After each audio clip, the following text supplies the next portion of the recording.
Salut Maps! Aujourd'hui je vous parle du livre Jusqu'à lui, écrit par Joanie Touchette, gentiment envoyé par Luzerne Rousse.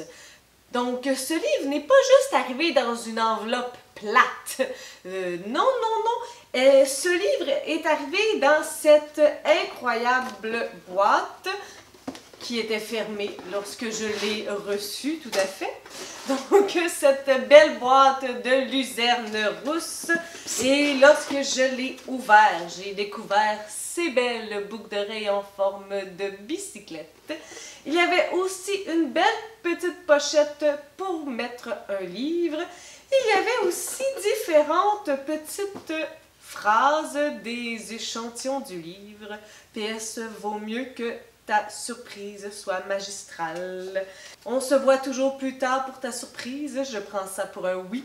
Si je ne veux pas me traîner en classe avec ton ensemble de jogging, qui est super confortable en passant, ne sois pas surpris si je ne te le ramène jamais. Oups! PS, ta voisine de palier a de nouvelles clés.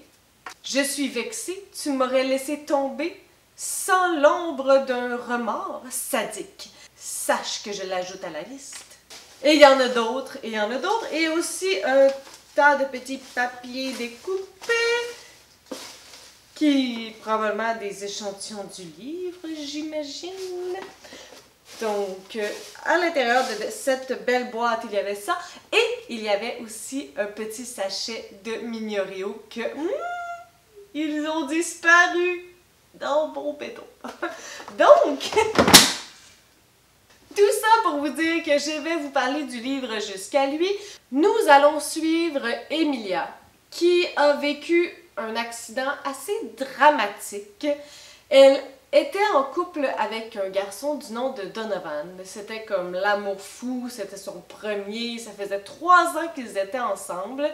Et suite à cet accident majeur-là, il est juste parti vraiment très loin de elle, dans une autre université. Il a lâché les choses qu'il aimait, puis il veut juste plus la voir. Puis elle est partie à l'université à la même que lui, même si elle n'a aucun intérêt pour ça, dans le but de le reconquérir parce qu'elle comprend pas pourquoi il l'a laissé. Donc c'est une romance YA et le trope, un peu l'élément commun des romances, c'est qu'elle veut le récupérer. Elle veut le revoir, puis le confronter, puis être comme « Hey, on est supposé d'être ensemble forever ». C'est une romance qui se lit assez bien. Au départ, j'ai trouvé que ça avait une vibe de Hopeless de Colin Hoover. C'est sa série la plus dark. Oui, c'est une romance, mais c'est comme une romance qui fait mal. Et au départ, c'est vraiment ça que je ressentais. On apprend l'accident d'Emilia, puis on essaie de comprendre, puis ça n'a pas l'air si facile que ça, puis ça a l'air que ça va faire mal à quelque part. Tu sais, comme on ressent une douleur, on ressent que ça risque de nous blesser. Parce qu'elle, elle est vraiment blessée et avec raison, elle ne sait pas pourquoi il a sacré son camp. Ça faisait 3 ans, c'est quand même important, là, comme en terminologie, lorsqu'on a 16-17 ans, tu sais, 3 ans, tu sais, c'est une bonne partie de sa vie. Je me suis laissée emporter par cette romance slow burn, comme on appelle ça en anglais. J'ai aucune idée s'il y a un équivalent en français, une romance qui brûle doucement. Donc, on voit de manière assez prévisible quels vont être les protagonistes qui vont succomber à cette romance. Et le plaisir est vraiment dans tous ces petits moments qui les rapprochent jusqu'au moment où ça se passe. Puis c'est vraiment comme dans l'attente, dans le désir que cette romance-là se consume.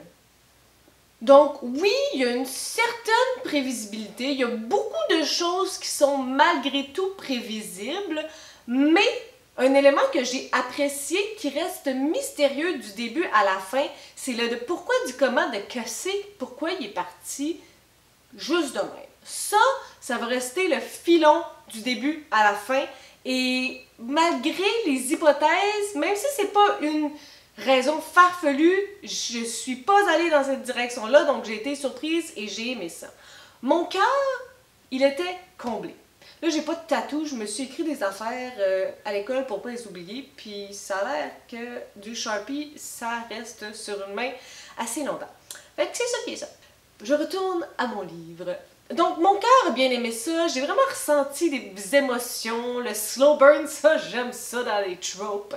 J'aime ça, le slow burn. Donne-moi un slow burn avant un triangle amoureux, donne-moi ça avant une relation en dents de scie, donne-moi ça avant tout, j'achète le slow burn. Là où j'ai eu plus de difficultés, c'est lorsque mon rationnel est rentré là-dedans. Je sais, j'ai pas réussi à le mettre à la porte. Pourquoi? Parce que, premièrement, je trouve ça hyper important, les relations qui se passent entre étudiants, entre adolescents, jeunes adultes de 17, 18, 19 ans. Je trouve que les relations entre eux sont très importantes et il y a beaucoup de relations que je n'ai pas aimées qui m'ont semblé néfastes. Je m'explique. Je n'aime pas qu'un personnage principal féminin traite une autre de salope, sans même la connaître, sans même rien, et même si ce mot-là me pue au nez, j'aime pas ça que ça soit dans un livre destiné à un public de cet âge-là.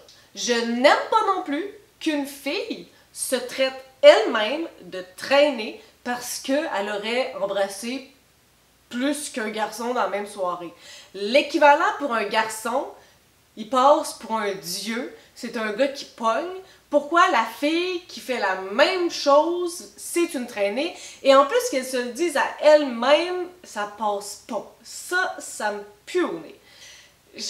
Oui, il y a beaucoup de choses qui ont affecté sa confiance, entre autres le physique, mais on dirait que ça me dérange que toute sa confiance est passée par son physique, même si je sais que l'impact est vraiment énorme et je ne pourrais pas être dans les chaussures de ce personnage-là. Je ne sais pas comment je réagirais, mais j'aime pas ça, de ressentir ça, que toute sa confiance venait de son apparence, puis que là, son apparence est différente, elle est moins conforme aux normes établies, et donc, ça fait en sorte que son estime de soi est hyper basse.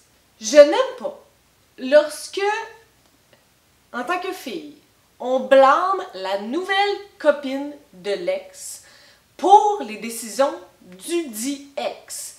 La nouvelle copine, elle n'a rien à voir avec cette situation-là. Pourquoi c'est toujours à la fille qu'on s'attaque? Si c'est l'ex qui nous a laissés, ben c'est à l'ex qu'il faut s'en prendre. Elle n'est que dommage collatéral. Je n'aime pas qu'un garçon profite du fait qu'une fille est assez intoxiquée pour essayer d'avoir sa chance avec elle, même si ça fait des années qu'il l'aime, il n'a jamais rien dit lorsqu'elle était sobre, mais là, elle l'est pas, puis il s'essaye. Ça, puis il s'essaye, puis tu sais, il y va, là, comme il voit pas les signes, warning. Ça me dérange. Je n'aime pas qu'une fille qui a clairement son ex encore dans la peau, qui le verbalise, et encore, qui rencontre un autre gars avec aucune arrière-pensée, c'est clair comme de l'eau de roche. Que le gars, il est au courant de sa relation à la fille, avec son ex, qui est au courant qu'elle est pas over it, mais que lui, il développe des sentiments, puis il continue de l'avoir, puis il s'en fait quasiment un défi de l'avoir, puis d'être avec elle. Puis que lorsqu'elle retourne vers son ex, puis qu'il se passe quelque chose, qu'il soit fâché. I mean, you didn't know it, like...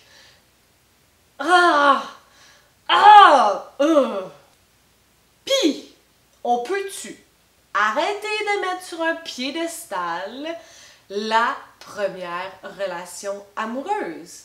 I mean, oui, elle est importante, là, mais pour avoir eu des relations de longue haleine, des relations de 3, 4 ans, écoute, chaque relation est importante, que ça soit le premier ou que ça soit l'avant-dernier, avant la personne avec qui tu es aujourd'hui, ils ont toute leur importance. On peut-tu arrêter de mettre le premier comme si c'était un dieu? Ça me dérange. Ça me dérange.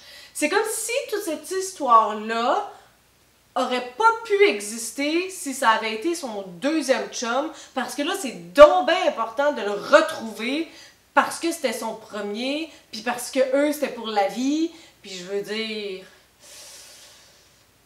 Puis là, vous m'entendez, puis vous êtes comme maudit que t'es grincheux. Je sais! Mon rationnel est rentré là-dedans, puis il a tout fait exploser. Puis là, je me suis retrouvée, puis j'étais comme, oui, mais mon cœur, il y a eu des petites palpitations, puis il a aimé ça.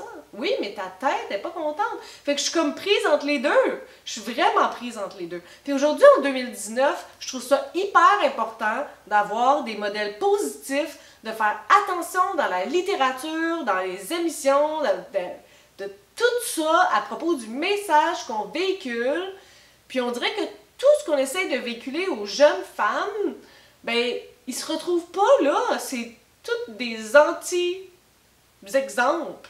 Sur ça, si vous avez des suggestions, des critiques, des commentaires, n'hésitez pas à le faire en dessous de ma vidéo. Là, vous êtes comme moi, mais qu'est-ce qu'elle a pensé de ce livre-là? Elle n'a aucune idée de ce qu'elle a pensé de ce livre-là.